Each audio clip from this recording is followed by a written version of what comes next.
is that it isn't smart art. It's simply not smart enough. Now what you've gotta do today is make it more interesting. Don't be literal, keep it so fucking ambiguous. Now people in the gallery start to raise their forefinger and thumb up to your chin. Oh yeah, that's really smart art, isn't it? It's making me think smart. So stop making art that doesn't make you think. Oh, that's smart art. Hey, Champagne Charlie, would you say this is smart art? Shut it, I'd call that pretty art with all its squiggles and abstraction. Do you like it here?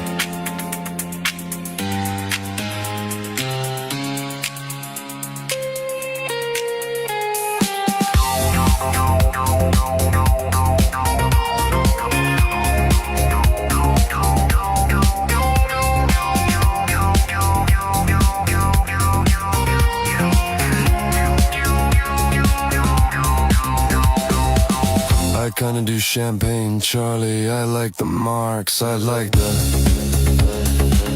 enough of your shine. Okay Bruce, take it away my man.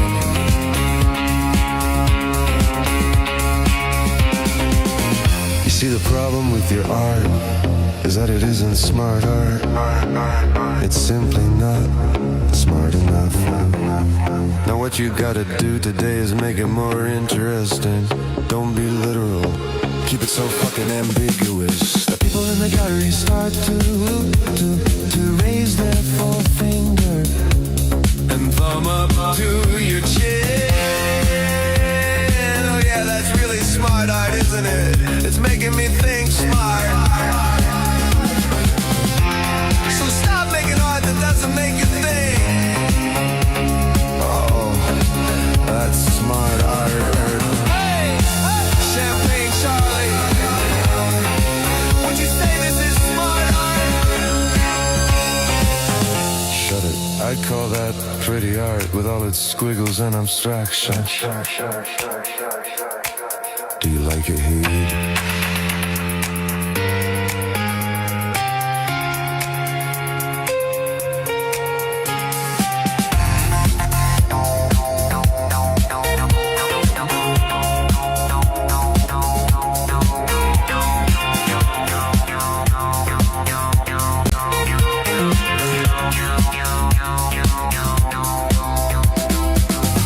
Kinda Champagne Charlie, I like the marks, I like them. Enough of your shine. Oh, okay Bruce, take it away my man. Besides I'm gonna art bias for Miami, where this kind of art is.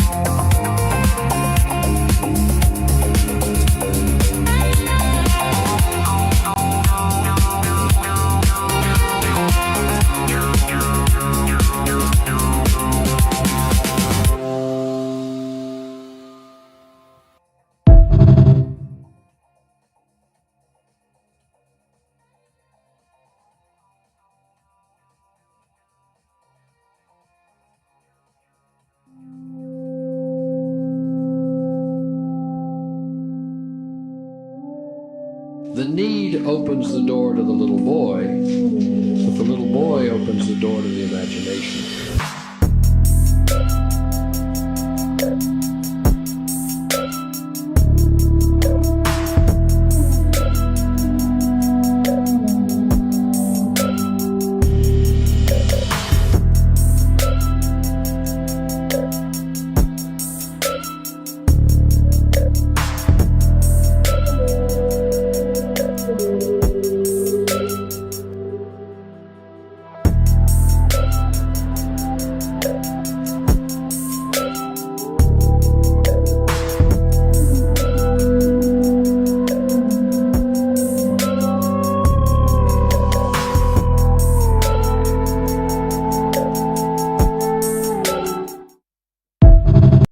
I need money for drugs.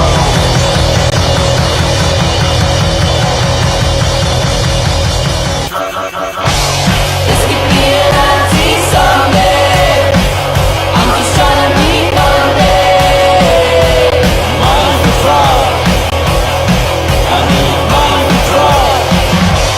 This could be an empty Sunday. I'm just trying to beat Sunday. Money for drugs. I need money for drugs. This could be an empty Sunday. See the benefit system?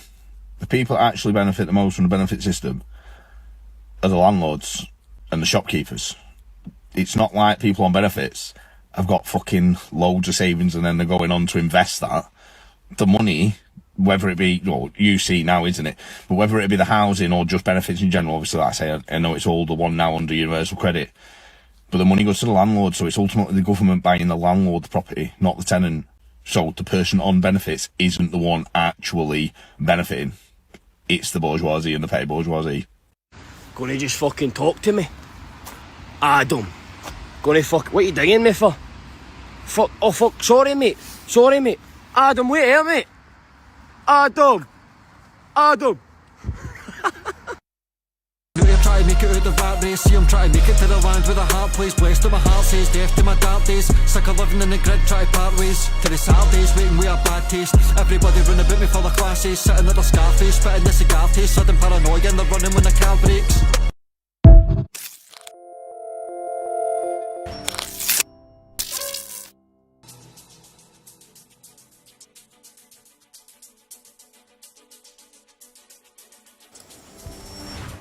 Bonjour. Good morning. It is Friday the 12th of December. It is 6 minutes past 10. You know what that means, don't you? Don't you? It's time for What the X.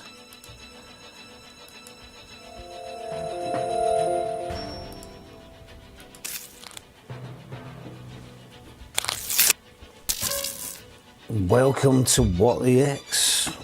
I hope we're all wonderful this morning. What merry souls, which merry souls have elected to join us at this early hour?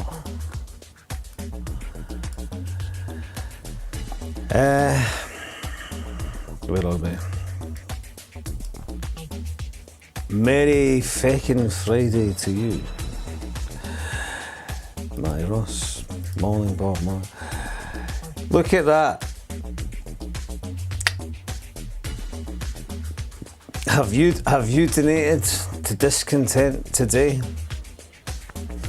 Is this the day that you will donate? Just takes a minute. Just click the link. Click that Ko-fi link. Send us your money.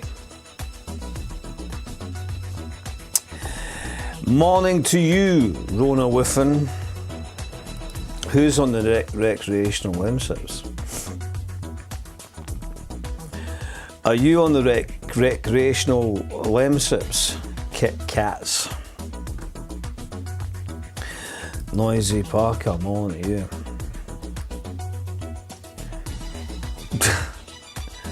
Bojaws McGlinty, the soul attendee, the soul revelator. I'm looking like a fucking choir boy. I've sworn already. I said to myself this morning, you know, I've got to try and, hold on a minute. Fuck it. I was like, I'm going to try not to swear so much. Something. I like it. I like your live streams and that, but you swear too much. Too uncouth.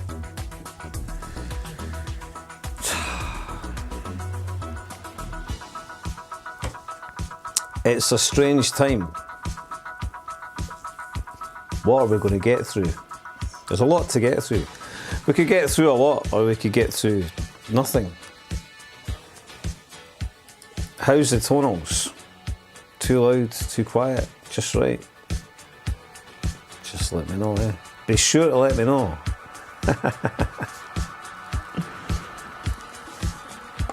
What happened to Celtic? What happened to Celtic? What happened to Celtic? That's a shame. That's terrible. I tell you what, I mean, like, I noticed Stevie Reynolds was implying that if things carry on this way, there's a danger, isn't there? I mean,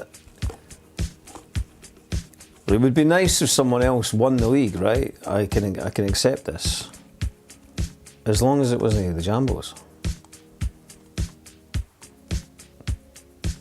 What is going on? I'm not comfortable with this idea of Hearts winning the league. So something has to happen. This is a concerning moment in capital culture, I have to say. So we started off this morning with another visual delight, an audio-visual delight from the master himself, Norrie Harmon.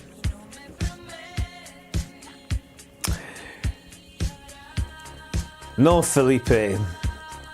Tell you what, I'll copy over. I said if we get our target up to, what did I say, 10%? Did I say 10%? Get our target to 10%. I'll merge these chats in the meantime. This is what Felipe says. I'll paste Felipe in here.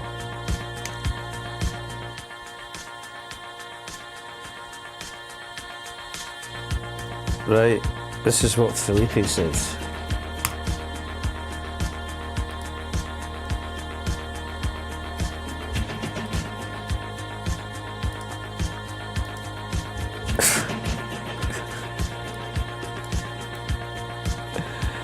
My Windies have all gone funny.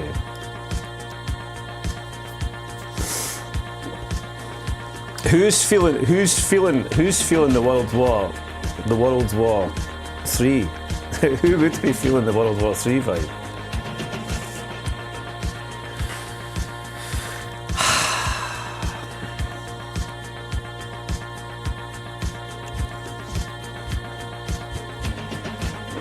I keep telling yous, I'm like, they're going to send us to war. And everyone's like, aye. Are they? We'll just keep voting for the political class then, won't we? The same political class that will send you to war. Keep at it. Right. By the way, I'm entitled to take my time. I'm on nobody's clock but my own.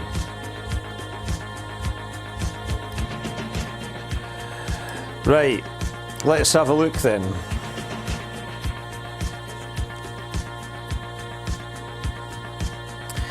Exclusive postal investigation shows Royal Mail letting down Caithness, claims MP.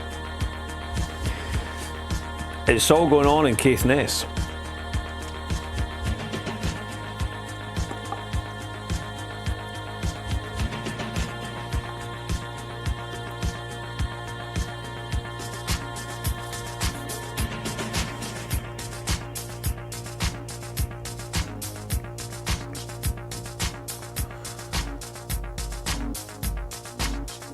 Oh, this is interesting. Although the terminology, goodness me, Mr. Hurst, such language. This was, I think, George Galloway. Back to old George. George said, I noticed that he said. I'm sure he took great delight in this. I don't know any of it. The editor of the Sunday Times Scotland, David McCann, has been charged with possession of indecent images of children. What do we know about David McCann? Does anybody, John McFadden says, World War III or Hearts winning the league? I think we know what the unanimous decision is amongst those of us of a green and white persuasion. We'll take thermonuclear obliteration over a Jambo triumph in the Premiership, Scottish Premiership. So who is David McCann? I've never heard of him. But I tell you who will have heard of him. Lots of Scotland's middle class establishment, people who go to dinner parties and decide who's getting the commissioning funding. People who work for television companies like Walk Clements and Two Rivers Media and all that lot. They'll all ken him. Everybody that kens, everybody in the Ouija Media Mafia. Oh, David, how are you doing? Wonderful. We've just bought a lovely house in Pollock Shields. We've got a room set aside for the child pornography. Yes. A wonderful little room set aside. Yeah, it's wood panelled. You wouldn't know it was there. It's all going on. See, you get a lot of vilification of Scotland's lower classes, but the real perversions exist in the bourgeois establishment. That's the reality of it. That's where the real perverts are. Trust me. Anyway, let's question time. We can get onto that. Stephen Flynn. Did Stephen Flynn attend question time last night? He was awfully excited about it, wasn't he? We'll come to that as well. No Nigel, no party. Is Nigel not with us? You're missed already, pal. Let's go to Flynn's page, because I can guarantee you that he'll have... Oh, he's got his football hang up there, eh? Affected football guy.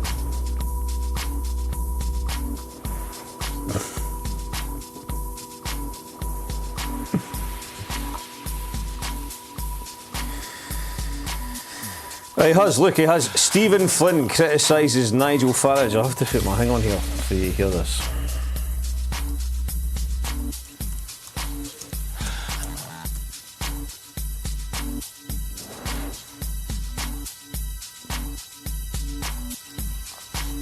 Stephen Flynn criticises Nigel Farage from attacking children who speak more than one language. Stephen Flynn, I'm proud of Scotland's young people. You should be too. Are they proud of you? If I was a young person in Scotland, I wouldn't be proud of Stephen Flynn.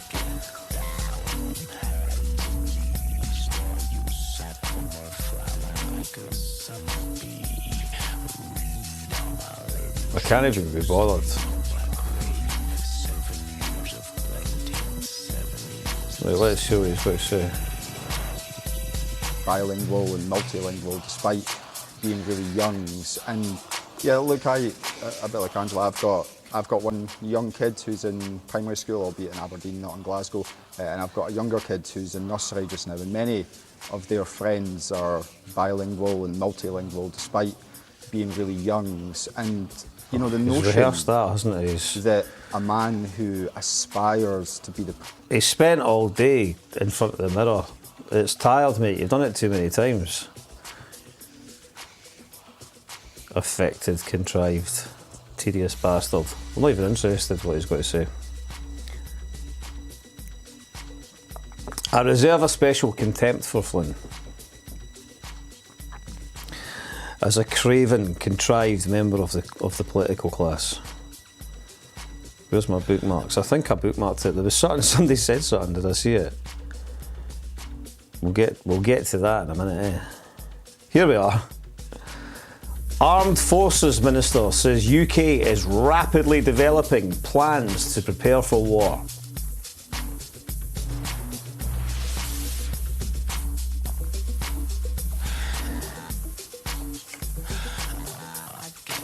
What can we say? I mean, I was trying to tell you.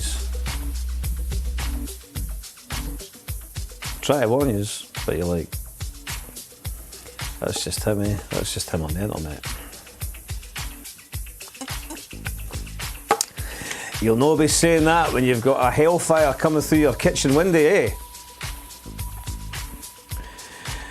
and your toddler's in the front garden, or half your toddler's in the front garden, and the other half, no guess. Look, trust me.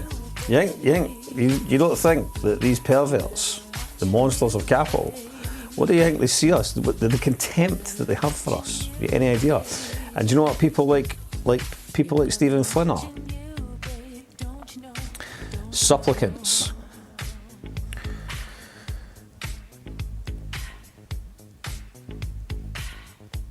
Sor Alba says, did I follow that? I've realised this, it puts the accounts that you follow for it. Sor Alba says, aye, all the rich folk can go and fight in the trenches. This isn't 1914. The working class won't die, so certain companies can produce fantastic quarterly earnings. Or so the British state can try and distract from how fucked the economy is. I'm not so sure about that, pal. I'm not sure you get much of a choice in the matter.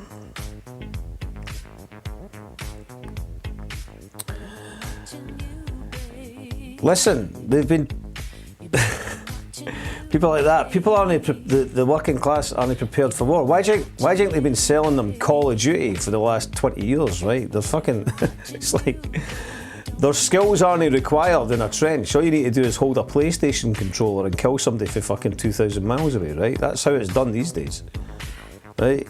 Sit there with a milkshake, fucking putting in a cheat code to blow somebody up. That's the state of modern warfare. Welcome to modern warfare. I'm looking at my... Oh, this was the... I need the music from our tune or whatever it is. You see what happened to me yesterday? The Scottish establishment came down heavy on me yesterday. Finally, I was exiled. I was exiled by the SNP's most loyal foot soldier. I'm quite upset about this, to be honest. I'm going to have to go in by stealth to read a lengthy essay on sort of, I don't know, Scottish anti-syzygy, or whatever the fuck it is. Or some article about vegetables, subtitled vegetables or something like that. I'm devastated, can you tell?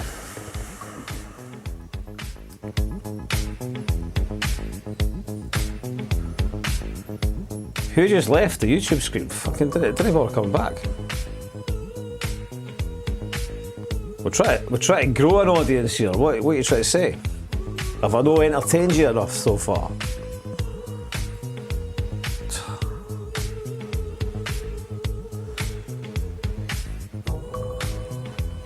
Michael Shanks MP. You do realise we've got 6 months of this. We've got 6 months of teapots talking shite, pretending to disagree with each other. And then, like, why? When are you going to realise? Stop voting for the political class, but he's only realised it. Although, I'll tell you what, right, I've said this before, if you're part of the discontent massive, if you're a what the Xer, then you're part of the 19th century salon, 18th century salon, which rejects in its entirety the party political class, right? So it's either, you've got a choice, right? It's either an overt socialist, a communist, or a cock and balls on the ballot, right? That's your choices. Nothing else will suffice. If you vote for anything else, you're basically saying, I'm a muppet, I've not got a Scooby, right? That's your choices, right? Socialists, communists, or a big cock and balls. We'll have Tam Laird coming down here in a minute, going, Raj, what with the libertarians? Beldam. After years of calling them Bible-bashing do-gooders, your dad's heading down to the church this Christmas after he put up a couple of flags. There's the whole kind of Christian revivalism, isn't there? That's a bit, I can't even sleep. What's going on with that, right? Genuflecting at all the wrong times. I don't know who this is in relation to. Could somebody tell me? I thought...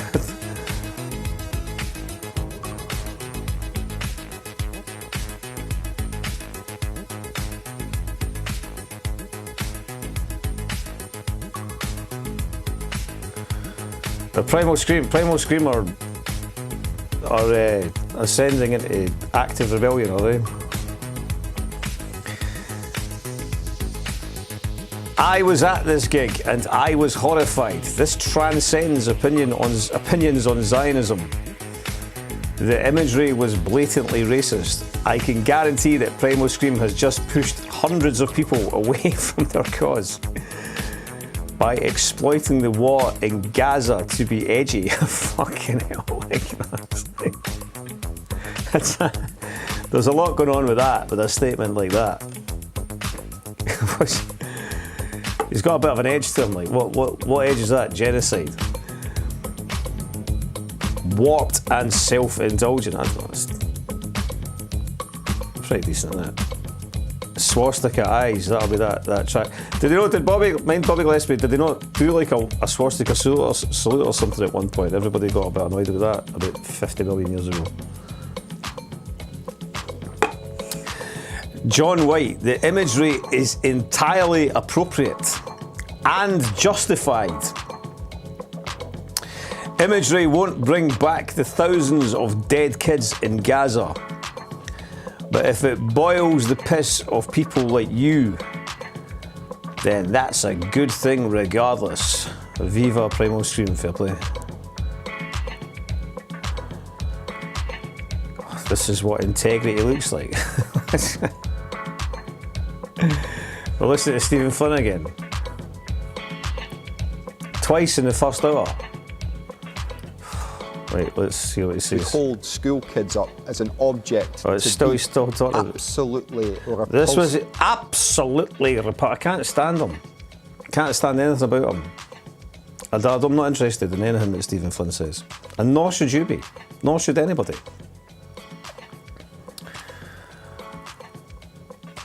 It almost kicked off between a far-right group. What happened here? What's that? Why have you got a balaclava on? Because I don't want to get nicked. I don't want to go to work. I've got work tomorrow. Don't fucking tell me what to do. I'm here supporting people. Get your fucking hand off me. I'm a fucking patriot. I'm English and I'm fucking proud, you cheeky fucker. I'm here for the kids. Not you or anything there. I'm here for the kids. Don't question me. Don't question me, mate. Fuck off. Yeah, what? We've come down here. Yeah, and I can't afford to get I need to go to work. We was here. Don't touch me. Listen to me. Interested in money and only money, or was a guy called Nathan Gill, who was Reform UK's leader in. No, why have you got a balaclava?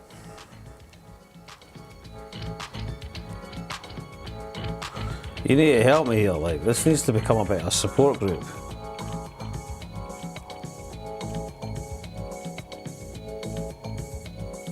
Well-known Bristol football fan died in tragic fall from lamppost, putting up flags. Well, he died for his country, I suppose, eh? Some of us died for this country.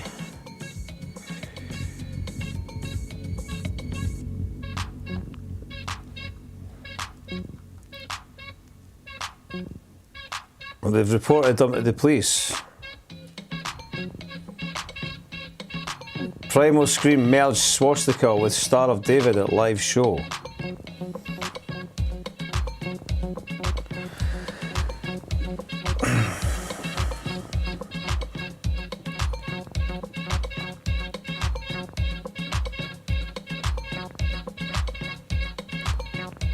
Fuck Israel.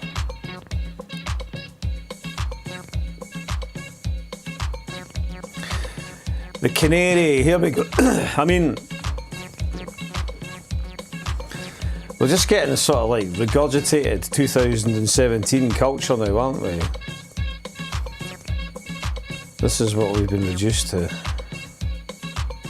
Malcolm Offord. I seen that. That was before Bella Caledonia blocked me. That was all. Mike was all excited because Malcolm Offord had come back in the news, so he thought he could hitch his wagon to these old cadavers getting dug up to somehow represent contemporary politics.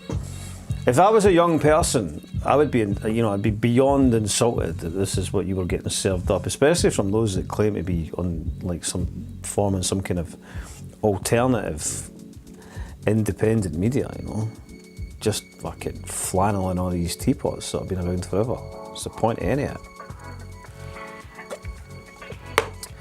Right, let's get on to it. Let's get into it. Let's get into the main event. I did see the Raj guy that I'm not going to watch that this morning. The Raj guy that got his bottle of Bucky out.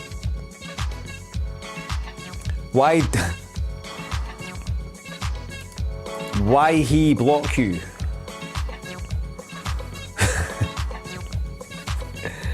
Because he can't handle the truth. Because all the political class and the media class and that blocked me. It's a badge of honour by this point. It's like, block him. Silence him. Okay. The fact that people engage with question time. I mean, how many times we're going to go through it, Our 1 hour of allotted political engagement. Absolute nonsense. The UK is letting these people die.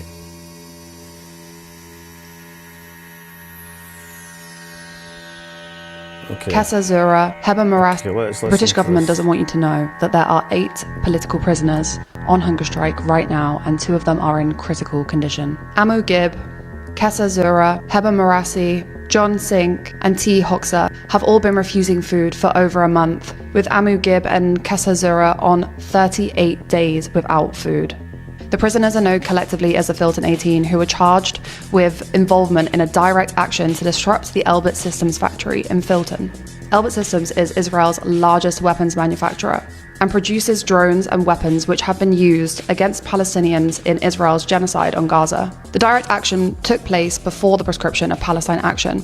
So although the prisoners were arrested under the Terrorism Act, they were charged with non-terrorism offences. The Filton 18 have now been held in custody for well over a year without trial, extending far past the usual standard custody time limit of 182 days or 6 months. The demands of the hunger strike are to end all censorship, immediate bail, right to a fair trial, deprescription of Palestine Action, and to shut Elbit down.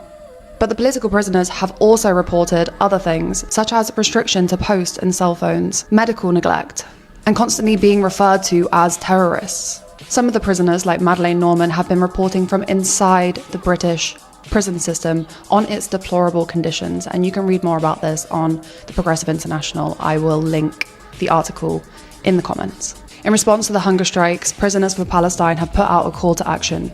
They're calling on the public to flood the phone lines of the Ministry of Defence between 10 a.m. and 1 p.m. today. You can find instructions and scripts on the Prisoners for Palestine Instagram account, which I will also link in the comments. And as always, I cannot wait for the West to fall. Okay, well, I'm with you on that, Hen. But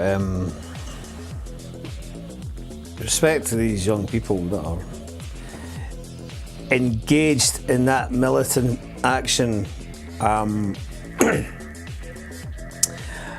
thing about Palestine, the thing about Gaza is that, it's the ultimate exposure, isn't it, really? The armchair cynics and those that choose to condescend. Well, what happens if some of these young people actually pass away? Is it impossible? Will they stop that from happening? Well, the James Corden, well, it wasn't. It was John McClane, wasn't it? They stuck a feeding tube in him in Colton jail. Will they keep these young people alive in a desperate attempt to kind of save face, or is is the worst going to occur there, you know? So solidarity with these young people.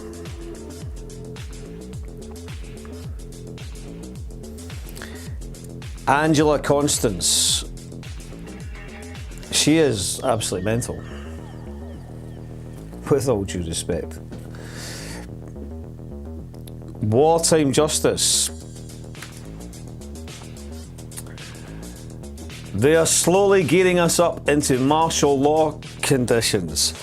Does SMH mean shaking my head? Is that what it means? Is that, am I down with it? Down with the youthful anacronyms? Is that what it is? Right. I'll be back in a minute. Let's get touring about it. How many being a former nurse, I know how dodgy placing an NGT is. Is that how you, what's an NGT? I don't ken what that is. I presume is that like the feeding thing, is it, or something? Right, let's get on to the local. This is after all. Welcome to What the X. Welcome again to What the X, where we cover all matters, global, hyperlocal, meta-narratives.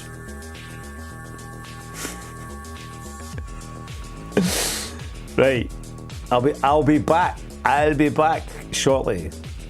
Don't go anywhere. John McFadden says, loving the juxtaposition of someone slapping their severed cock onto the counter of that chippy at the bottom of Leith Walk, and now there is a toff wars over an elitist bookshop. It's very true, you know. It's like, why can we not have a blue plaque for the guy that cut his cock off in the chip shop? Argonaut has hired these guys to beef up their disgruntled campaign and run their petition. Pure SEO bedwetting. They've employed a PR company because Waterstones are going to open a store. Is that actually what's happening? They should set up some barricades at Junction Street and throw books at each other. So this is all settled. Dalmeny Bar, Volley, Couples, Tam O'Shanter, Brunswick, Bakers at the bottom of the walk, The Awful Butcher, Scoop Shop, umpteen Greasy Spoons, umpteen Asian clothes shops. Leith Walk was full of independent traders, all booted out for people with middle class voices taking their inflated rental spots. Now that's a fact. Waterstones is now no longer opening at the foot of the walk. I have taken my time responding to this video because I kind of felt a little bit overwhelmed with the number of people that liked and commented and saw it, and it was a bit shocking. But I learned a lot from it, and I read up on it, and I got in touch with some people, and actually I found out through the Edinburgh Minute, again, shout out, that Argonaut Books has had a conversation with Waterstones, and basically Waterstones agreed. It's an odd place to open a Waterstone, so why would they do it? There's already a thriving book business there, and there are more to come, which is really exciting. If you don't know, you'll find out soon. But there's a thriving book business within Leith, and Waterstones is not needed there. I do agree that Waterstones is great, and it would be fabulous to have a Waterstones in Leith. I'm not saying no to that. I think what I was saying is the proximity in which Waterstones was going to be near Argonaut Books was shocking. It was literally 4 doors down. Competition is absolutely healthy, and having another store here that would bring jobs and bring opportunity is incredible. But I think when you take into account the fact that Leith is like built on local independent stores, and then something like Waterstones opening so close could be really detrimental. And the big issue is we all hate that it's been gentrified. Like, it's changed so much since I was a kid and with Fanny around here. And I think adding something like a Waterstones is just not great. It was never going to be great for the community overall, especially just so close to Argonaut Books. So yeah, really exciting that they're not opening here. And then if anybody knows what the store is going to be now, let me know. I was quite excited in the fact that Waterstones would have to like do so much work to the building. But I am a bit nervous now that the building is just going to be sat empty because the landlord kicked out British Heart Foundation so that Waterstones could take it, and it would be more expensive. They were going to do the work to the building. And now if that store is leaving, what's going to replace it? So, yeah. What should be a Waitrose or something? Living in Edinburgh. A dream that often crashes on the reality of it, yeah, you guessed it, rental market. Which is why I want to show you around Dockside, a new build-to-rent scheme in Leith. With on-site team from 8 till 8 and keyless entry, this long-term rental complex offers beautiful pet-friendly apartments, from studios to 3 bedrooms, all with some truly unbeatable views. And I moved in for a day to see what life here would feel like. Instantly, my personal highlight is the location. Leith Dockside is right next to the ocean terminal on a tram line, giving you easy access to the city. It is also right next to my beloved shore, where I headed for a Pilates class at Maeve, one of Edinburgh's best reformer Pilates and yoga studios. Less than a 10-minute walk away from Dockside. This was my first time trying reformer Pilates and it was a humbling experience. And can we just appreciate how stunning the shore is at sunset? By the time I got home, my wonderful husband was back from work, and we cracked open a bottle of wine before getting ready for our date night. We booked a table at Mara back on the shore, and I have to say it's one of my new favorite places. Little warning though, their small plates aren't small at all, and I'm forever raving about their halloumi salad. And then it was back to our cozy new home. In the morning, I took advantage of another Dockside amenity, their private 24-hour state-of-the-art gym, which is included in your rent. Prices here start from £1,595 per month, and the 2-bedroom we stayed in is perfect for sharing with a friend. And I have to admit, making breakfast in this kitchen complete with Samsung appliances was an absolute dream. And off to work. Lewis took a tram to his office, and I simply went downstairs to the beautiful co-working space. I was heading out to the next door Fingal to enjoy their gorgeous afternoon tea with my mom, and I caught myself thinking I can totally see myself living this absolute dream of a lifestyle. We had perfect use of the Dockside from Fingal, and their new tea menu is beyond praise. Dockside is truly rent without compromising, making this living in Edinburgh a dream come true.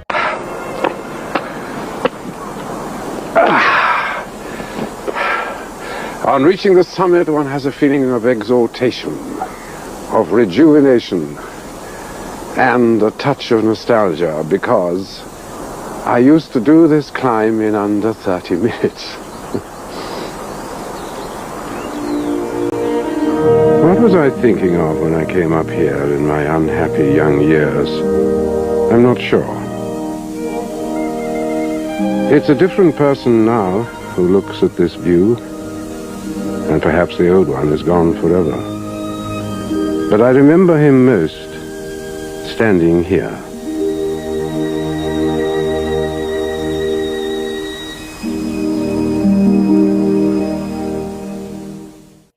Exclusive, one of Edinburgh's leading independent bookshops has declared victory in a battle with the UK's biggest book-selling chain.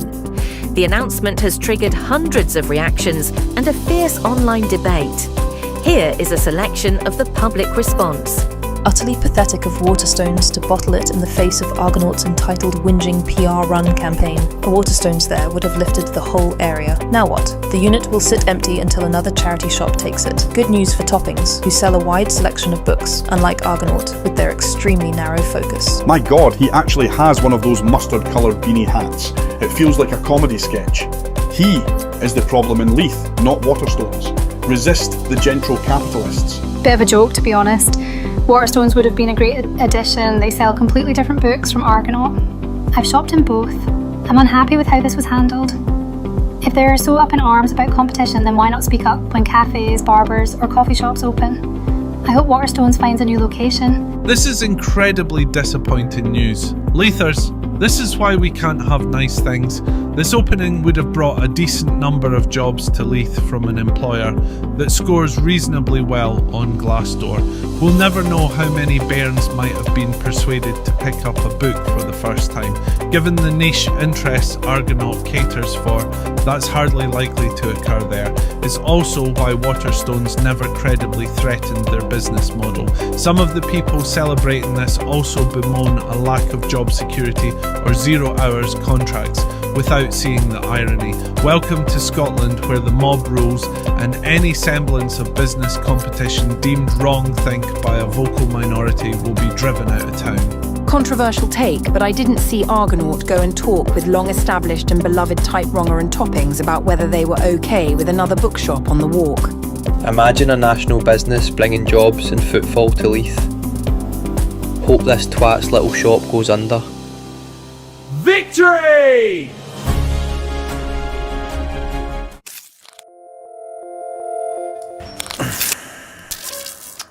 Well,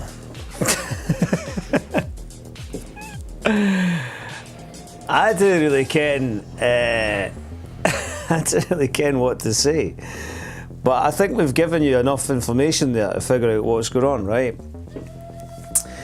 So let's just get to the facts of it, right? Let's just dive right in. Let's find Brian Ferguson's puff piece first of all, okay? So obviously the thing is this, right? The Argonaut folk won, and they saw off the threat of Waterstones. But Chris Yorkston called them Gentro-Capitalists, and I thought that was a good term to use because that's exactly what it is. These are the benefactors of gentrification, now using the terminology of independent businesses and community as a sort of mask to make out that they're in defence of small artisan businesses or something. But that's not the case at all. They're the benefactors of the gentrification process. So it's full of irony and contradiction, you know, and it's a litany. It's a case study, really. You know what I mean? Somebody's going to do a PhD in this whole thing. In fact, it's probably happened already. It's bound to have happened. There's bound to be loads of cases where petty bourgeois kind of. This is all about profits, right? It's just about this guy's profits. But somebody else made the point there that the Waterstones would have potentially increased their footfall. And I think there's truth in that as well. But I think actually what it means as well is that by seeing off a chain store like Waterstones, it's going to, it sort of enhances that gentrification thing as well, because it's about exclusivity. And the more I thought about it, I was sort of thinking at first, you know, a couple of weeks ago when we looked at this. Beldam says, good to see you there, Beldam. Brian Ferguson, the Gentro-Capitalist's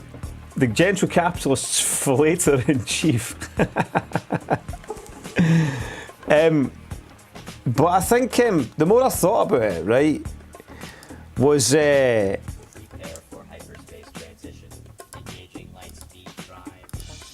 more I thought about it, the more I thought that a Waterstones would have been a really good addition to the Cutgate. And they're full of contradictions. Like, you saw that lassie there, first of all, kind of saying like that she had an issue with gentrification, and she had an issue with a lack of opportunity and a lack of jobs. But she was also adamant that it wasn't wanted, that the Waterstones wasn't wanted. But who was it that decided that they didn't want the Waterstones? It was the gentrifiers. It was the petty bourgeois, the settler colonialists and whatnot. They're the ones who were most opposed to it. And if you looked on Facebook and whatnot, the general consensus was there was quite a lot of contempt towards this whole Argonaut thing, you know, from what I could see. And then there's a couple of other things that are worth taking into consideration. I'm trying to figure out how to get my bookmarks. Where are they? Bookmarks. Brian Jaffa. Will it let me read it? Will I have to? Right, by Brian Ferguson. One of Edinburgh's leading independent bookshops has declared victory in a battle with the UK's biggest book-selling chain. Argonaut Books says it has thwarted. It's like a sort of one hell of a victory. My name is Maximus. My name is Maximus Adamus Barclaeus, and I have thwarted Waterstones. Has thwarted a bid by Waterstones to open a new store in a prime site on its doorstep. Which the girl now said that it's going to now be empty, right? So the landlord got... Now, what was in it before, right? Well, a British Art Foundation. Like a fucking, like, a decent charity. Who doesn't love a British Art Foundation, right? You go in there, get yourself a cheap sofa, a wee cabinet, an IKEA drawer. Anyway, Manager Adam Barclay said the company has confirmed that it will no longer be pursuing a site beside a tram stop at the foot of Leith Walk. Argonaut, which has been running for the last 4 minutes, has praised the unbelievable support for the shop since Waterston's plans were revealed. Well, this boy drummed up some mental PR campaign, right? So he paid a PR company. He whipped up all the gentrifiers. He got Michael Minuteman and all the rest of it to tug him off. Brian Ferguson doing the same. More than 2,500 supporters have signed an open letter to Waterston's managing director James Daunt after Argonaut branded the company's move to open so close baffling and shocking. Waterston's was planning to open in a former British Heart Foundation shop close to Argonaut Books in Leith. Mr. Barclay, who accused... Stand back, Barclay! accused the firm of planning to open literally steps away from our front door, had urged Waterstones to reconsider its plans, which Argonaut had been kept in the dark about before the company agreed to lease a site. There's so much entitlement going on here. I mean, we did cover this the other week there, but this was when it was just kind of the furore. Now this is like a don't you open your don't open your shop here.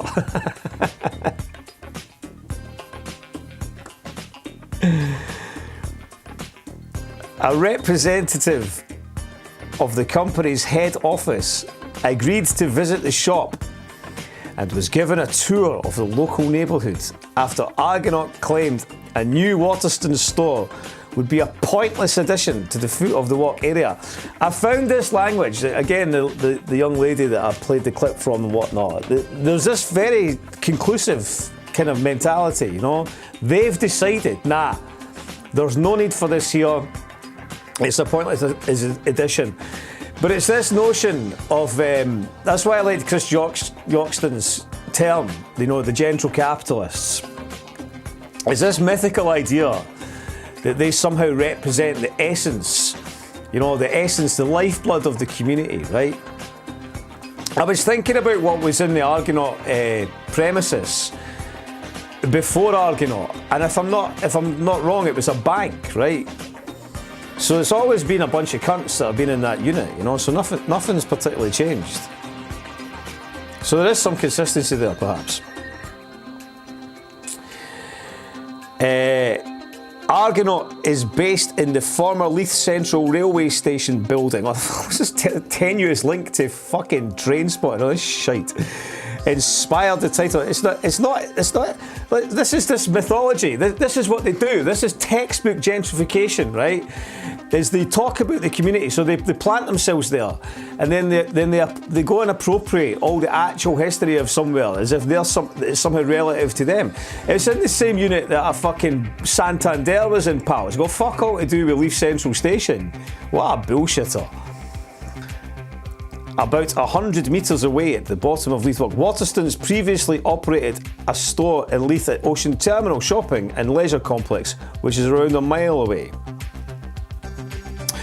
However, it closed earlier this year after part of the site was demolished to make way for a new development beside the Royal Yacht Britannia. Was it a TSB? I don't know. I think it was a Santander or whatever. It was always a bank or something, or a building society, as far as I remember. You used to see it for the top of the bus, like the bus would stop there. Waterstones had previously apologised for... We're terribly sorry. It was sorry, Adam. Adam was so sorry. For failing to contact Argonaut before their plans for the new store were announced publicly by property consultants who handled the deal for a former British Heart Foundation charity shop which closed last month. I mean, with an article like this, you wonder why the Scotsman let Ferguson go, eh? The company had also claimed it had been under the impression that Argonaut was a specialist shop focusing on game. It's fucking certainly it's definitely, listen, there's no impressions here. It's definitely a specialist shop, right? With very special people. Focusing on gaming and horror when the lease had been signed.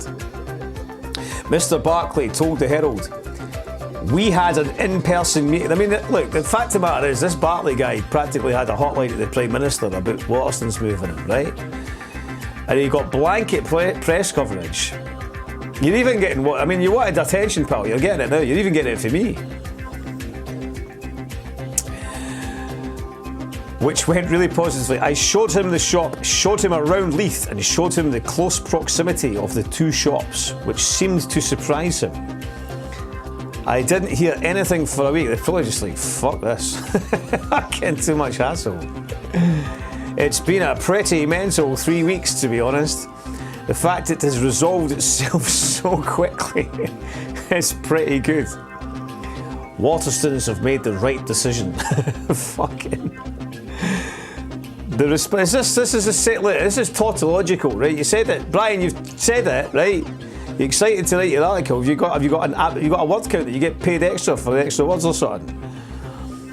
It's been really reassuring to see it. Like, this is boring now. In a message to supporters, Argonaut said it would not be an understatement to say that the last 3 weeks have been some of the most stressful. The terror. But also some of the most incredible days in the life of the bookshop so far. We have been on Canadian radio. Prime Minister's question time. We have received well wishes from as far as Jakarta. We made new friends, reconnected with all. For fuck's sake. The passion, care, support. What the fuck? It's not Soup Kitchen. It sells fucking books in that.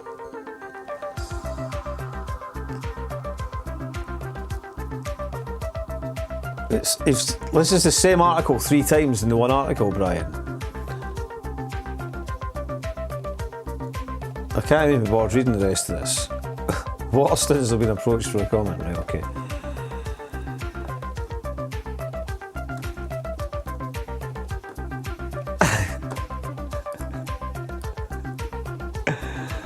Look, far from it for me to comment, to express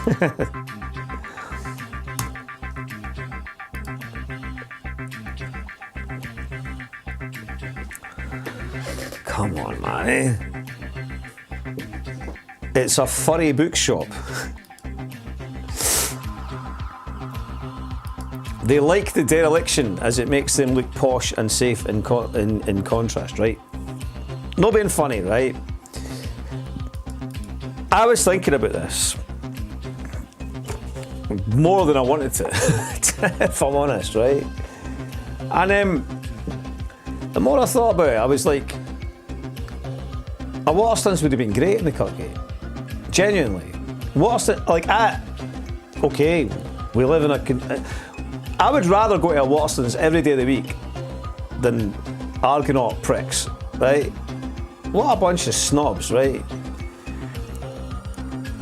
And so I don't know.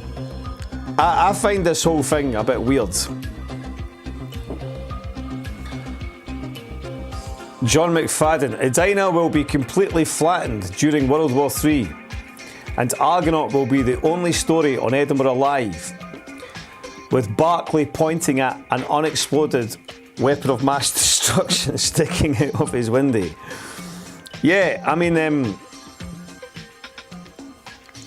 this is how that book slanger in the mustard hat views himself. Indeed, yeah. The triumphant is Jason, isn't he?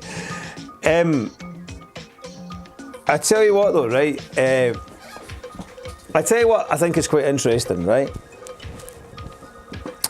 So, I showed that other clip there. You know that clip of what's it called? The dock or something like that. They've built these new builds. Okay, this is what the city's been terraformed for in the interest of these private developers down at Granton Quay and Granton Harbour, okay? So basically, the whole new tram extension, all that kind of stuff, it's all in the interest of these private developers.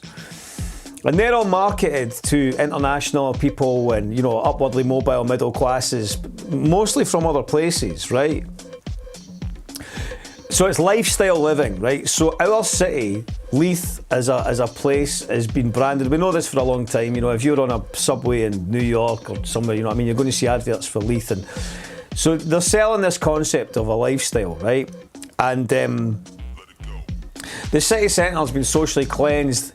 It's now become an event space. And this is the issue, isn't it, right? You know, basically the whole area is just basically for the interest of private developers. But at the same time, you've got the council who are actively hostile to local residents, to existing residents, to long-term residents, and especially our working class communities. And the people that kind of highlighted that, so I think there's a slight contradiction between the sort of petty bourgeois and the bourgeois liberal interests of the city, and I think it's worth sort of digging into a wee bit. Because I noticed that living rent, let me see if I can find living rent have went off living rent have went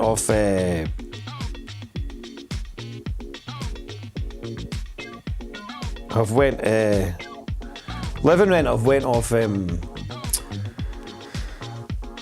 X. But living rent went into the city chambers, right, and noised up the city chambers. Where is it?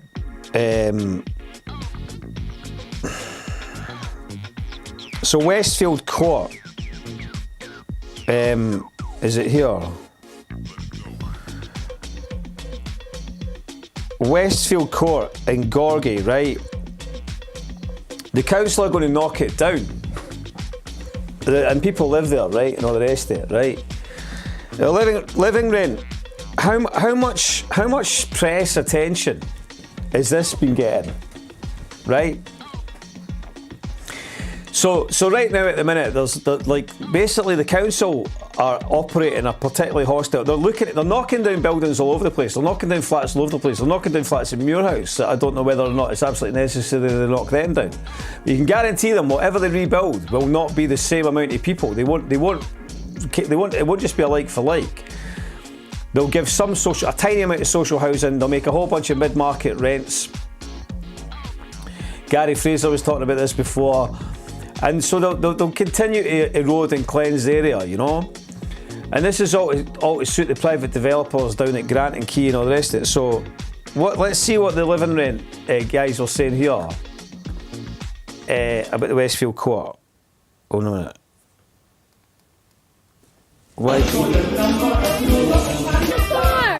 Oh, sorry. I know it.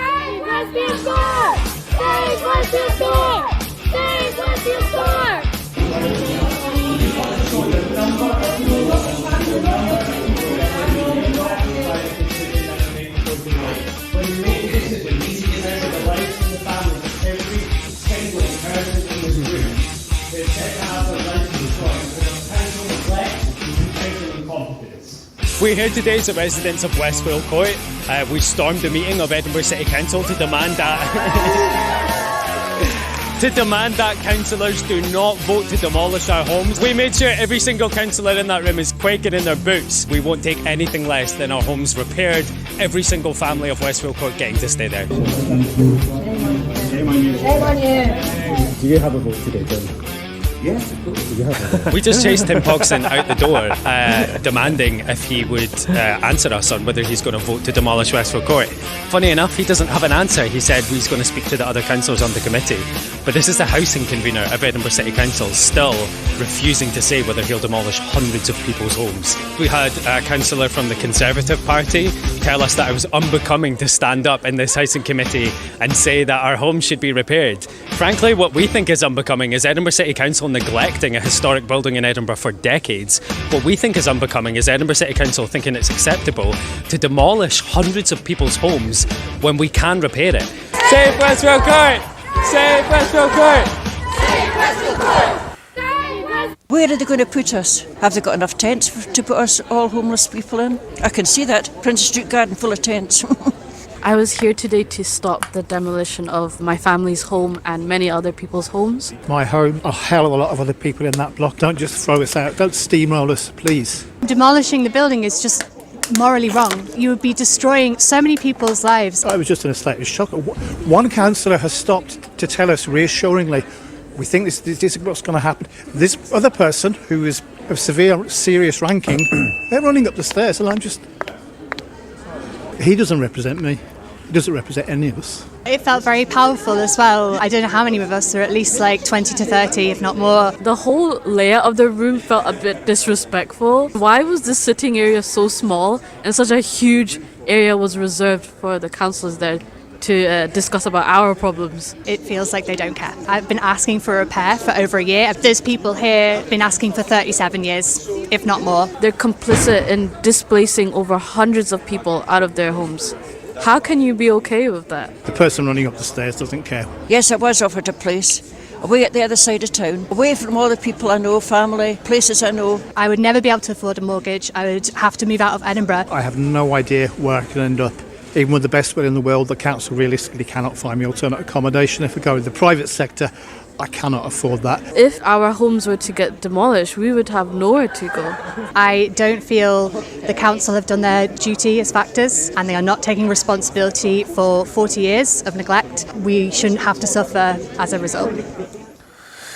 Right, can you imagine, right, if this is a crisis and it's replicated across town, and Westfield Court is good at Live and Rent are shining this light on Westfield Court, but you know, this is not a new thing to happen in the city. This has been going on for a long time, right? And it's just now that it's good that we've got Live and Rent now that are able to shine a light on it.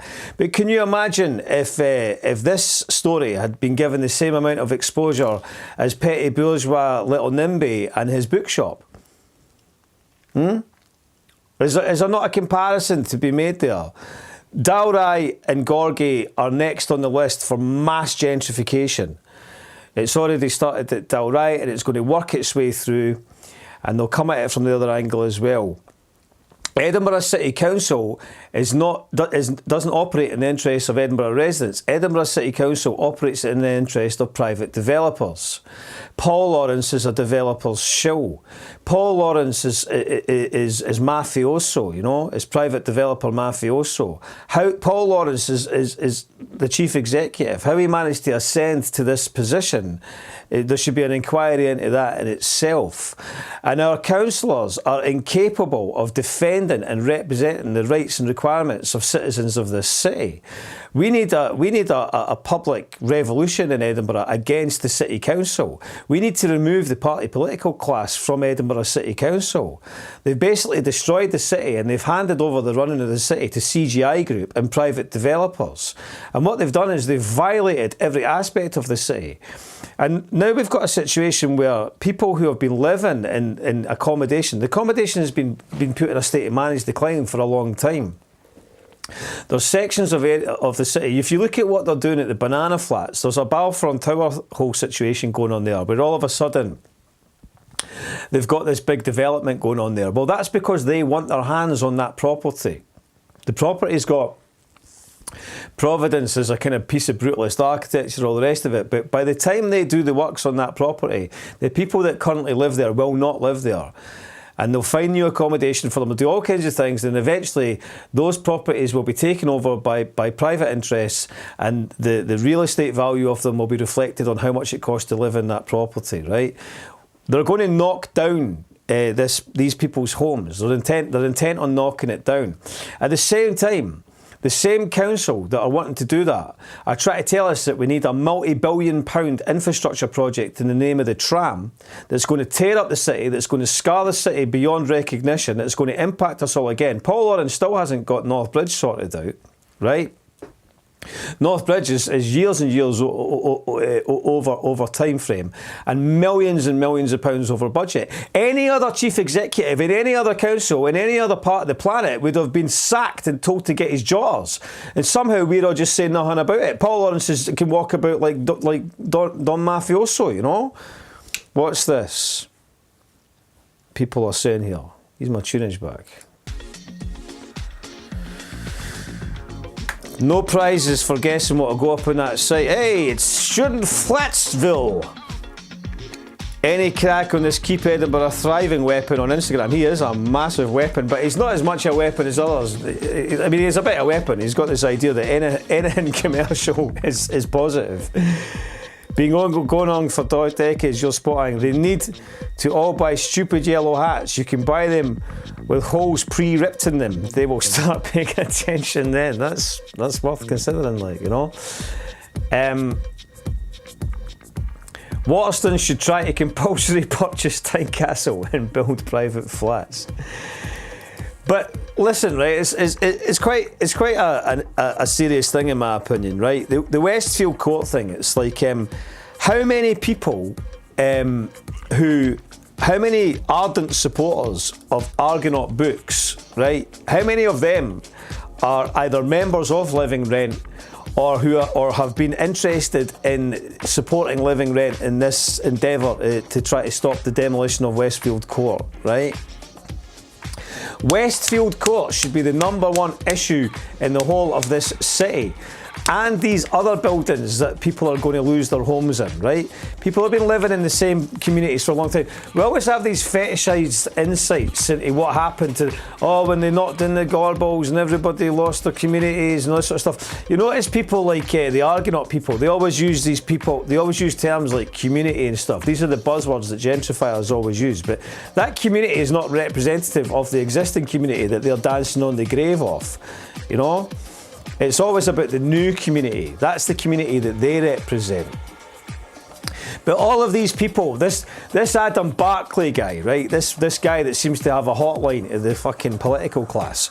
If he's so concerned about community, maybe he can use some of his PR contacts to shine a light on this Westfield Court situation, you know? This is a scandal. This is an absolute outrage. We don't have enough homes as it is. Edindex has been taken off the list.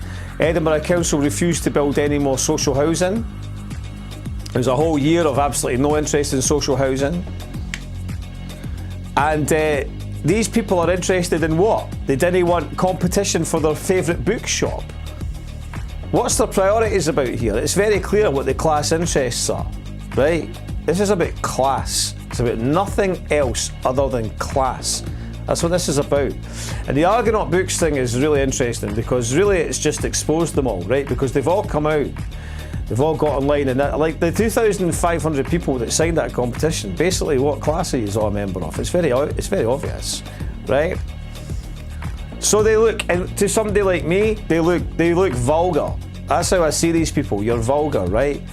We don't want Waterstones in there. But Waterstones does sell cheap books and stuff. You know, Waterstones is quite a sort of like an accessible shop, whereas Argonaut is an exclusive shop. And the Cutgate at present still is a place where working class people and just general leafers go because it's their place. It's under threat. And for a minute, you know, would Waterstones have been the start of the gentrification and the change of the Cutgate entirely? I don't know. Maybe it would or it wouldn't have been. But would Waterstones have been a terrible addition to the Cutgate? I don't think it would have. If Waterstones was in the Cutgate, I probably would have walked to the Cutgate and gone to Waterstones and got something from Waterstones, right? How dare I use a chain store, like, you know? I didn't go in and get some sort of bizarre esoterica from fucking Argonaut, you know? The Cutgate needs saved. End of its fucked looking. The poll on I Love Leith spoke in volumes. What was the poll? The mailing list class. James Stamford says London is a pilot project that demonstrates exactly what's happening in Edinburgh. The problem that we have in Edinburgh, which I've said many times, is that we don't have any effective media and broadcasting, and that's by design. That's not by accident. The property classes, the capitalist classes, the political classes, they don't want Edinburgh. Edinburgh culture and Edinburgh's, you know, indigenous culture, if you like, has been all but erased in many ways. What's been done to the city is criminal, culturally, socially. It's absolutely outrageous what's happened to this city. It's heartbreaking, really, it's heartbreaking. And you've got Ouija's, you've got the Ouija media mafia and whatnot that want to tell us about our city. You're like, you didn't care about our city, you stopped talking about it. I noticed that tedious bore Susie McCabe said something or whatever, some Ouija comic, you know, one of the Ouijas that thinks they're funny because they're a Ouija. It's like, that doesn't work like that, but you know, let them think that if they want. She went on about how boring Edinburgh was or something. Is that right, Hen? Patter like that, and you want to tell us that Edinburgh is boring? You didn't care anything about Edinburgh, Hen. Probably better you just shut your mouth. Okay, the poll said 80% in favour of Waterstones last time I saw it.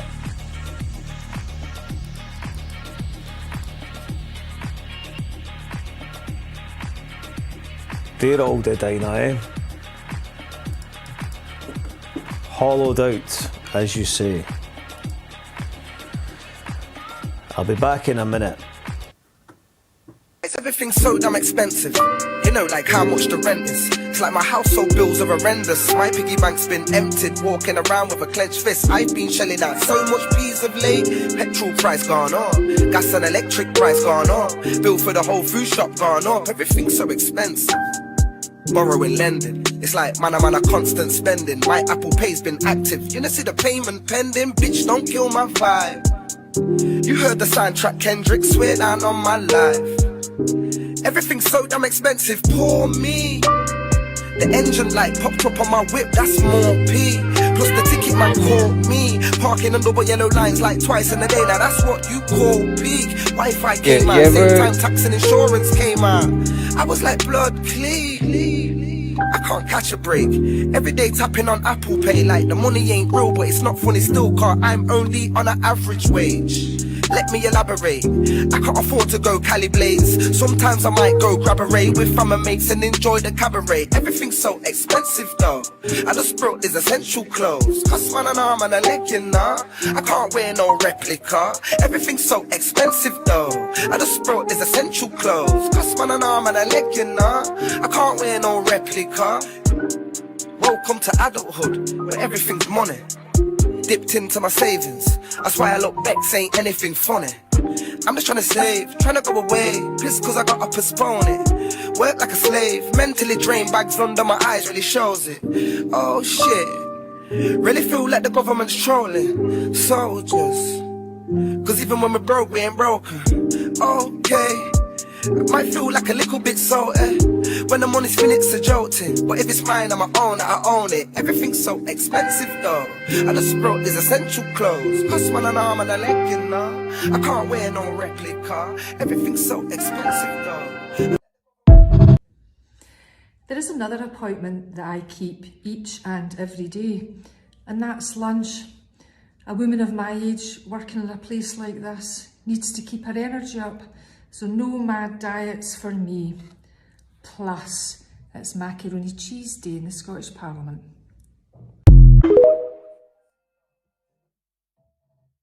Yo, what's up, man? If you could change one thing about the world, what would it be? Oh, man. The government who's running this country right now. What's going on with the country? How you feel it's being ran? Trump's a fucking dickhead and it's ruled by a fucking Zionist who want nothing to do but fucking propagate and keep supporting genocide through our taxes. And it's just a bunch of fucking bullshit. There should be no war and people should be allowed to live where they live in peace regardless of any restrictions by anybody. This world's for us, not them. They don't get to choose where we live. Thank you. How about you, good brother, man? If you could change one thing about the world, what would it be? I'd change I'd change technology, man. I think technology is the real killer in today's world. It's used for military weapons. It's used to, like, exploit people, you know, and shit. I just don't fuck with it, you know. And, you know, like, mad companies now are getting rich off of AI and shit. We should be protesting against that shit. Fuck that. It's such a bad thing. It's gonna only bring forth, like, more human suffering, driving people farther apart from each other. Making people fight over fucking just pixels, bro. An intangible world all in a fucking little box. people forgot about what it is to just communicate with each other Yeah, and and peace. just be real, you know? I don't know. Wow, yo, I appreciate you, man. Like, they love you out here, man. You went viral. I appreciate And if you want to say something to them, now's the time, man. Oh, man, fuck social media. I mean, I know it's a great connector and everything, but it's a real killer, bro. It drives people apart, and it just alters your perception of reality. Thank you so much, man. God bless you, yo. man. Have a good one, yeah? Yo, you too. The theme this Christmas is class consciousness. So I've got the perfect strategic stocking fillers for all the people in your life that need them. I'm a critical theorist, so a lot of these are theory based, but there's some fiction in there as well to break it up. Starting off, if your Uncle Brian loves flags, look at that, loads of flags, loads of flags. He might not realise it, but he's buying into imperial nostalgia. And if he wants to unpack that, this is a great way to start. It's one of the best books on the feeling in Britain at the minute, so really recommend. Next, if you know somebody who likes the numbers, the economics, Time for Socialism by Thomas Piketty, one of my favourite economists. There's loads of graphs in there if they're more of a sort of graph kind of guy, but a nice way to ease them into the class consciousness thing. People always ask me what to buy the kids. Animal Farm. Always go to that. That completely changed the way I saw politics, completely changed the way I saw the world. Always recommend George Orwell. If you know someone who might want to get more into theory but don't know where to start, Mark Fisher is where to start. Capitalist Realism, Ghosts of My Life, and Weird and the Eerie, all 10 out of 10. Super short books as well, so an easy digest. Loads of like pop culture references, so it doesn't feel like you're reading theory, it feels like you're reading a blog. Next, I'm sure you can think of someone who might need this in your life. Invisible Women, Exposing Data Bias in a World Designed for Men. It goes into male bias of medicine, of transportation, of the workplace. There's so many things you cannot unsee once you've read this book. If you know somebody that's into fiction, always recommend Kafka. Some of his works are quite short, so a little collection like this is a great little stocking filler. If you want to start using the word Kafkaesque with confidence, well, here's your man. Sticking to the theme of class consciousness, George Orwell's essays. They're written in such an accessible way. They're kind of like articles rather than like an essay, you know. And they're a great way to start reading like more theoretical things if you want to do that without being put off by the kind of language some people use. And last but not least, don't even need to say anything. Alright, that's it guys for part 2. Remember, we can't have a democracy without informed citizens, and it's an emergency. This is how to get to the Vennel viewpoint from Waverley Station. So we're going to go up and out the station, take a left, you'll see this viewpoint which is familiar. We're going to go up Coburn Street, stop at the Milkman for a coffee, continue up, and then stop at the other Milkman for another coffee, go up the Royal Mile, past St Giles Cathedral, and then we'll see this large spire. And when we get here, we're going to take a left, and we're going to go down these wee steps, and you'll be in Victoria Street. So we're going to go all the way down Victoria Street, take a right, and then across from this familiar viewpoint, you'll see this wee set of stairs is right beside Mary's Milk Bar. Go up the steps, keep going, and we get to the top. You can take a fucking look around, and there you are.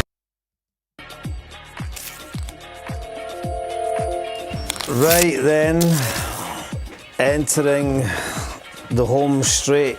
Thank you, someone, whoever donated. You can donate to Discontent, you can click the Ko-fi link, you can send us a donation if you feel so inclined.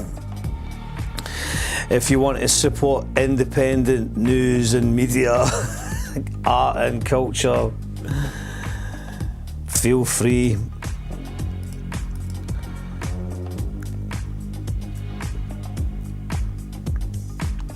So, we're going to war. Economists don't understand capitalism. That's probably true.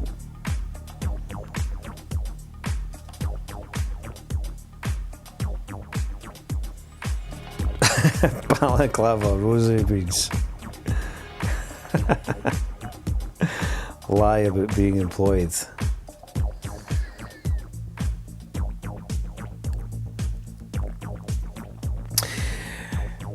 We are led by psychopaths. Daniel Fuchs is correct about this.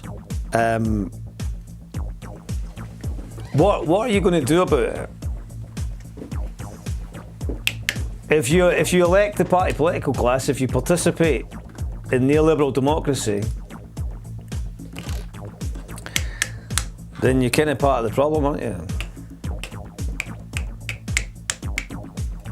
Do you want a war? Maybe you do. Maybe people do. I can't imagine many people who participate on the old What the X want that, but I do care, eh? The answers are all there in front of us. But we should maybe consider, should we not, when it comes to local issues,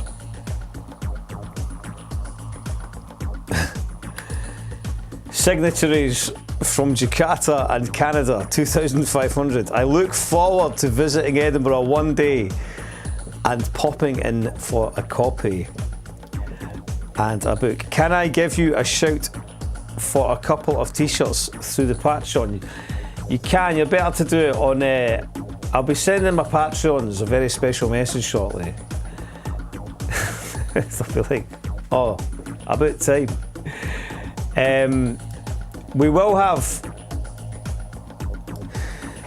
see this here? I'm sure I've showed you before. How do I get my, how do I come on down?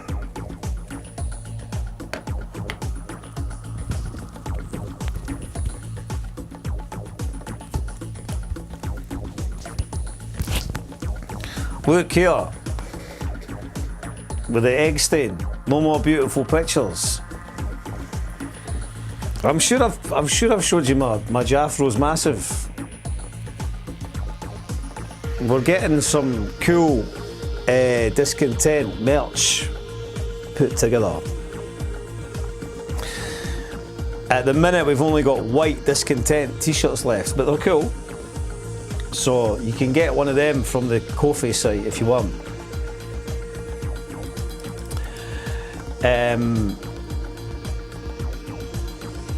But we will have new t-shirts and the like soon. Forthcoming. Okay, so things I can't really be bothered talking about. Sandy Peggy. I can't really be bothered talking about Sandy Peggy. But I will if you really want me to, but I can't really be bothered. See, I think that the people in Westfield Court is more important than Sandy Peggy. I think the housing crisis is an issue. And I think it's outrageous that people are potentially going to be displaced and removed from their homes because the council have failed to manage these properties effectively.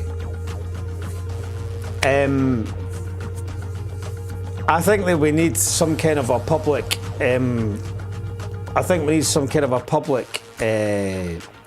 meeting about all of these issues that are affecting the town. Perhaps I will attempt to organise such a meeting. Me. Will you attend? Will Argonaut Books attend? AEOS Mag is worth getting. It's a really good magazine. It's got original writing in it, poetry, like decent stuff. No your sort of state-funded Scottish sort of Noiriki stuff. I mean, like proper stuff. See, that's it. I didn't care if he's watching, but he's retweeting me. But AEOS Mag is well worth following. Follow the AEOS Mag. Quarterly arts and literature publication,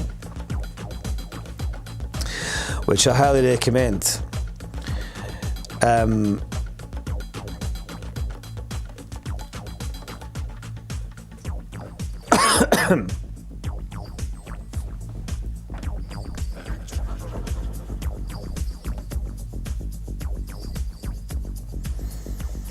I don't see this guy's tweets so much because he blocked me. Another teapot. Another weirdo that can't contain his fetishism for trans people. Has to express it all in public.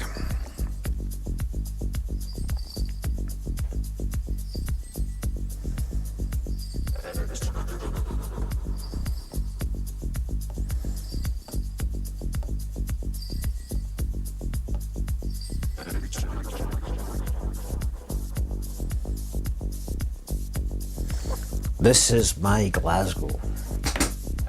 A lone blonde sandstone tenement on Greenview Street in the Pollokshaws area of Glasgow. They love it, eh? The Ouija's do love it, like. The Ouija's love Glasgow, eh?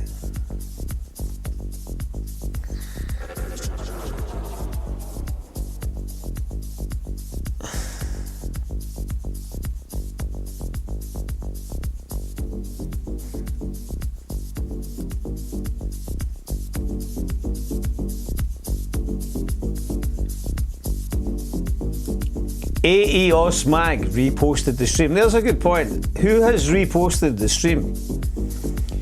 Repost it. Like and subscribe on, you know that last week's What the X was the most watched stream in the time that we've been doing it. Which was great, and I really appreciate that. Because it's not just the establishment that seeks to suppress me. It's those who feign to occupy the anti-establishment. There's nothing funnier, right? There's nothing funnier than the state of contemporary culture. And those who want to present themselves as being oppositional to the establishment, but what they secretly want is to be held as close to the bosom as the bourgeois establishment as they possibly can. It's a well written, well documented pathology, especially of the bourgeois rebel, you know. So, you know, we'll get into that. But everybody's taken a pop at that over the years. From Badu to, you know, it's well trodden, right? You know. But increasingly, when we look at the state of neoliberal culture, it's kind of the contradiction is right there, right? It's like what you're saying that you want to maintain the farce of our prescription culture, which is where we're at, which is basically frog marching us into murder, into war and destruction. Or do you want to get behind the alternative, the real, genuine, independent alternative?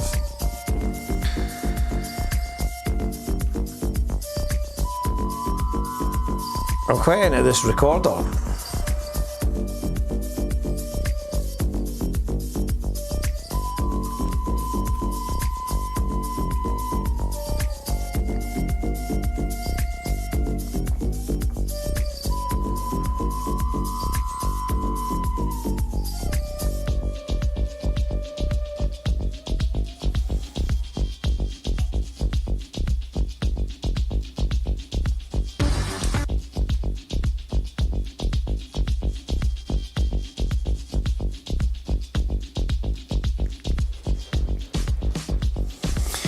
I think it's clear that the amount of reportage that we were getting about Gaza, paltry as it is and was, has been suppressed even further.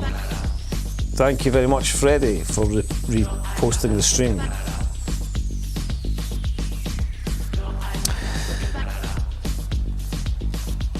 Mr. Beat. I guess the United States military is just going to keep attacking Venezuela until Venezuela defends itself, and when that happens, the United States government will say that the United States was attacked by Venezuela and therefore must go to war against Venezuela. Tommy Sheridan says, America are warmongers and terrorists. The hypocrisy of the Western elites right now is rancid to the core. Where is the condemnation of America's illegal actions in the Caribbean? If this was China off the coast of Taiwan, the media elites would be promoting strident criticism. True. Oh yeah, let's who is this David McCann?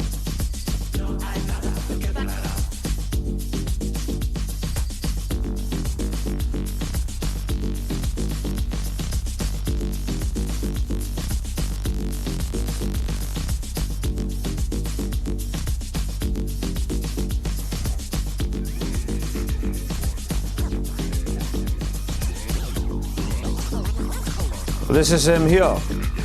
The Times and the Times Scotland. And the poisonous in-house columnist Alex Massey, Kenny Farquharson celebrating Sandy Peggy's notoriety, no doubt relieved.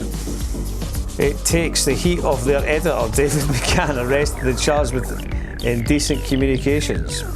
This is him here. On his appointment, David McCann said, "I'm privileged to be leading the most dynamic newsroom in Scotland. Our journalists consistently unearth agenda-setting stories that ensure our readers are the best informed in the country. From politics to culture to emerging industries, Scotland is a wellspring of inspiring stories, and we will continue to put people at the heart of everything we publish." Well, the word on the street is that you've got indecent images of children, which is of all the looks, it's not the best one, is it? Let's be honest. Shirley Manson, Sturgeon and Timmy Mallet. Nasogastric tube like a celeb chef that gets right up your beak. Oh, that was the NGT. Yeah. We didn't want that happening, do we? Okay, did anything happen? Did anybody actually watch Question Time before I wind this up? Because I didn't want to, like, you know.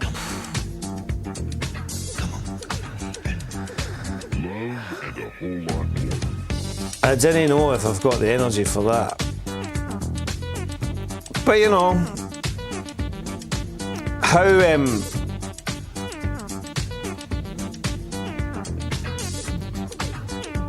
how close to the movers and shakers of Scottish media culture was this David McCann chap?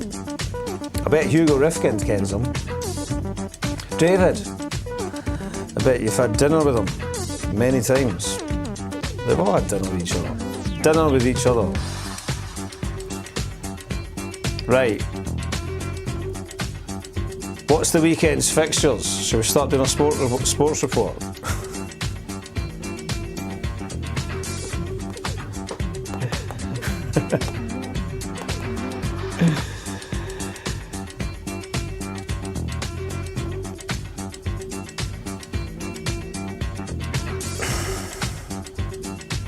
Liam Cunningham gets it.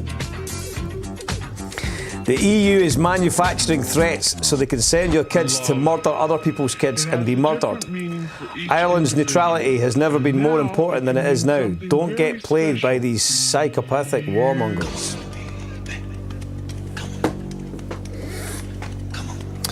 What more can we say? What more can we say?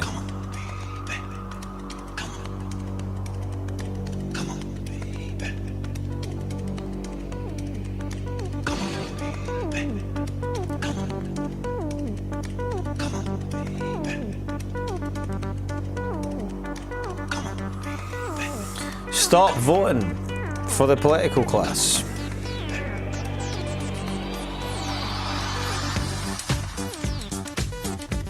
I want Waterstones to reverse their decision based on the victory.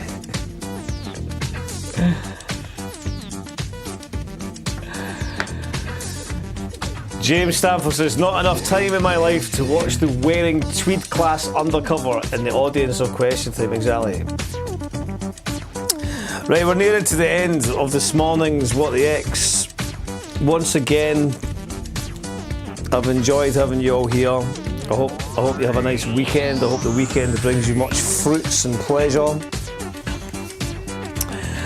I would suggest imbibing with some psychedelic adventuring, given the times that we're in. But until that time, until I return, which I don't know when it'll be, but I will return, I'm going to bid you all farewell. I'm going to leave us this morning with a group. I love DOS. I think they're fucking hilarious. They're brilliant. They're not just hilarious, they're really good, but they've done a Christmas song. And I'm going to play us out this morning with DOS's Christmas song, which is the greatest Christmas song ever created, in fact. And it's called Christmas in Benidorm. So I'm going to leave us with that, and I'll catch you all soon. Once again, it's been a pleasure. Retweet, subscribe, like the YouTube video on that, and donate to Discontent if you can. I'll catch you all soon, and this is DOS Christmas in Benidorm. Ciao.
And then I'll rub your feet by the pool as we listen to karaoke for the rest of